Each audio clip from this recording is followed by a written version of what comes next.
هل الفاكهة ليها مواعيد محددة أكلها فيها؟ هل في أنواع من الفاكهة ممنوعة لو أنا إنسان طبيعي أو لو أنا عامل دايت أو لو عندي مرض السكري أو أنا بري دايابيتك؟ هل في أنواع المفروض ما أكلهاش من الفاكهة؟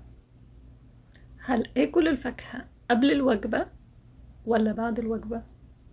ولو أكلتها بعد الوجبة هل هيحصل لي عسر هضم أو الفاكهة دي هتتخمر في معدتي هيكون غاز الميثان؟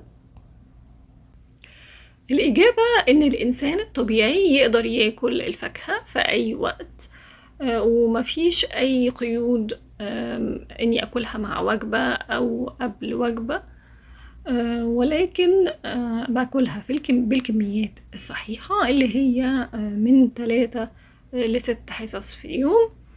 ولكن لو أنا بعاني من أي مشاكل زي مقاومة أنسولين أو أنا عندي مرض السكري يفضل إن أنا أكلها ضمن وجبة. طيب لو أنا عاوز أكلها في سناكس مش بعد وجبة كاملة يبقى لازم أكل معاها حاجة تانية تبطئ امتصاصها وتبطئ هضمها وتبطئ امتصاصها عشان ما نعليش سكر الدم، زي اني اكل معاها كوب زبادي او حفنة مكسرات او سوداني.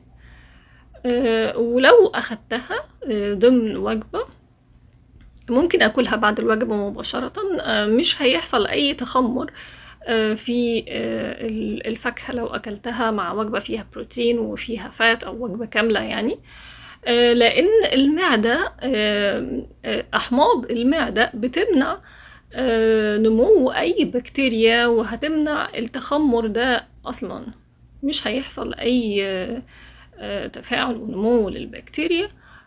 فبمنتهى الأمان نقدر ناكلها بعد الوجبة، وإن ده بالعكس إنه يفيد مريض السكري أو أي حد بيعاني من مقاومة الأنسولين ومش عايز يعلي سكر الدم، فده هيبطئ هضم الوجبة بالكامل وهيبطئ خروجها من المعدة ويبطئ امتصاصها، فبالتالي مش هيعلي سكر الدم وهنحافظ على استقرار سكر الدم، ونقدر ناكل أي نوع من أنواع الفاكهة المسكرة زي العنب والبلح والتين، لكن زي ما قلنا بناكل بالكميات الصحيحة وناكلها بعد وجبة كاملة أو ناكل معاها حاجة تانية سواء دهون أو ألياف أو زبادي علشان نبطئ امتصاصها.